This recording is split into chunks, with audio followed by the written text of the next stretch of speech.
Les secrets du pourquoi, Esteban? Mais t'es sérieux?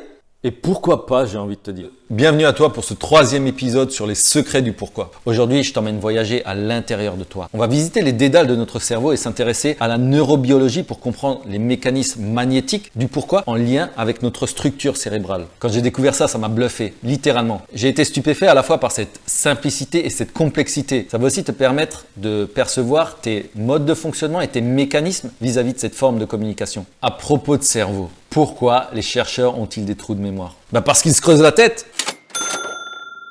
Avant de démarrer, voici le résumé de ce qui s'est passé dans le dernier épisode. On a tout d'abord vu le concept de cercle d'or basé sur la structure quoi, comment, pourquoi. Ensuite, on a vu qu'une communication basée de l'intérieur vers l'extérieur, du pourquoi vers le quoi, a une forme de pouvoir magnétique. Si tu as manqué les 2 premiers épisodes sur les secrets du pourquoi, je t'invite à prendre quelques minutes de ton temps pour les regarder et t'immerger dans cet univers. Les liens vers ces vidéos se trouvent juste ici, en dessous, dans la description. C'est parti pour ce voyage cérébral.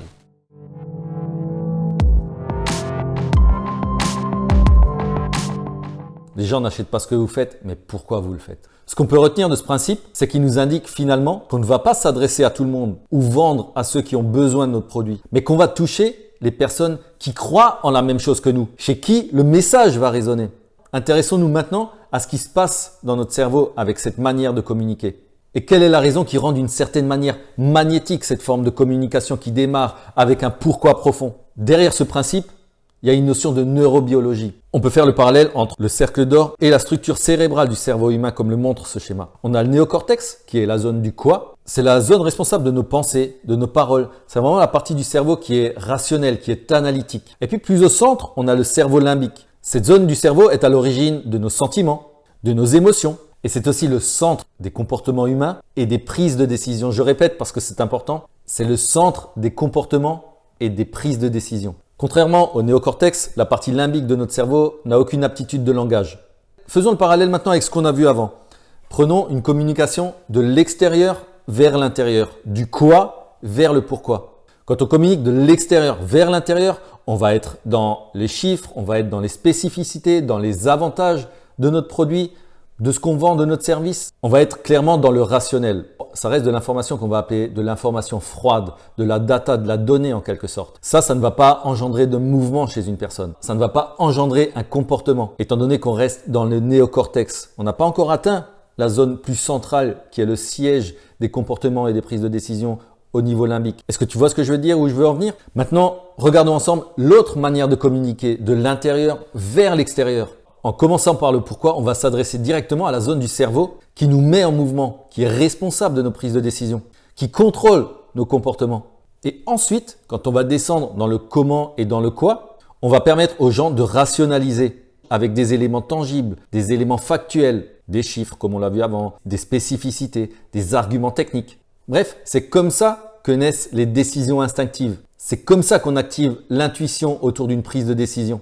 Dans mon second business, sans pourquoi, je pouvais fournir tous les chiffres en fait que je voulais. Tous les arguments de vente, tous les arguments techniques possibles. Et comme je te l'ai dit avant, ça n'a pas pris. Et par moment, les retours que me faisaient les clients, c'est « Ouais, les arguments sont valables, les chiffres sont OK, mais je sais pas. Je le sens pas. Peut-être je le sens pas maintenant, peut-être ce sera pour plus tard. Je le sens pas. » Et en fait, quand on dit « je ne le sens pas », le verbe sentir, c'est parce qu'en réalité, la zone du cerveau limbique ne contrôle pas le langage. Et à ce moment-là, on peut juste dire un truc du style « j'en sais rien, je ne le sens pas ». Et j'en suis certain que ça t'est déjà arrivé de te dire « ouais, je le sens pas. Ce coup-là, je le sens pas. Je sais pas pourquoi, mais je le sens pas ». En quoi c'est si important finalement d'être au clair avec son pourquoi? Au-delà de juste vendre un produit, un service, être au clair avec son pourquoi a plusieurs vertus. Que ce soit dans le business, que ce soit dans la vie de tous les jours. Imaginons, et si tu ne sais pas pourquoi tu fais ce que tu fais, et on a vu juste avant ensemble que les gens réagissent à la raison pour laquelle tu fais ce que tu fais. Car la raison pour laquelle tu fais ce que tu fais, c'est ton pourquoi qui active la zone cérébrale chez les personnes. Comment veux-tu alors que les gens achètent tes produits, achètent tes services, croient en ce que tu fais ou simplement travaillent pour toi, te soutiennent dans une démarche? Au-delà de la vente, ce principe s'applique à plein de domaines dans la vie. Par exemple, quand tu recrutes un collaborateur, recruter des collaborateurs qui croient en la même chose que toi, ça va transformer l'expérience que vous allez créer ensemble. Il y aura une cause commune, un but commun et non juste venir échanger du temps contre de l'argent. C'est la différence entre recruter des compétences, recruter des diplômes et recruter des convictions et des ambitions.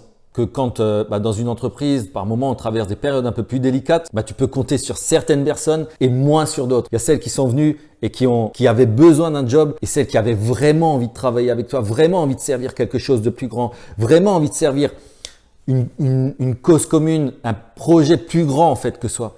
Avant de se quitter, je serais curieux de savoir si tu t'es interrogé sur ton pourquoi suite à la dernière vidéo. Et si oui, qu'est-ce que ça a changé pour toi? Tu peux me l'indiquer dans les commentaires ou si tu préfères qu'on en discute directement, on peut s'agender une conversation ensemble. Ce troisième volet s'achève. Merci de l'avoir suivi jusqu'au bout. Comme d'habitude, si ce contenu t'a été utile ou tu penses qu'il peut l'être à un membre de ton entourage, n'hésite pas à la partager et pourquoi pas à t'abonner pour connaître la fin des secrets du pourquoi. On y opposera notamment deux notions, celle du bonheur à celle de l'épanouissement et je te livrerai mon pourquoi personnel. À très vite, bye bye. J'ai beaucoup de curiosité à découvrir des nouvelles personnes, des nouveaux projets, de converser autour des challenges, des ambitions, des difficultés de chacun et d'imaginer ce qu'on pourrait créer ensemble. Si l'envie te dit de partager une conversation avec moi, tu peux me contacter directement et on se réserve un créneau pour échanger tous les deux. Le lien se trouve dans la description de cette vidéo.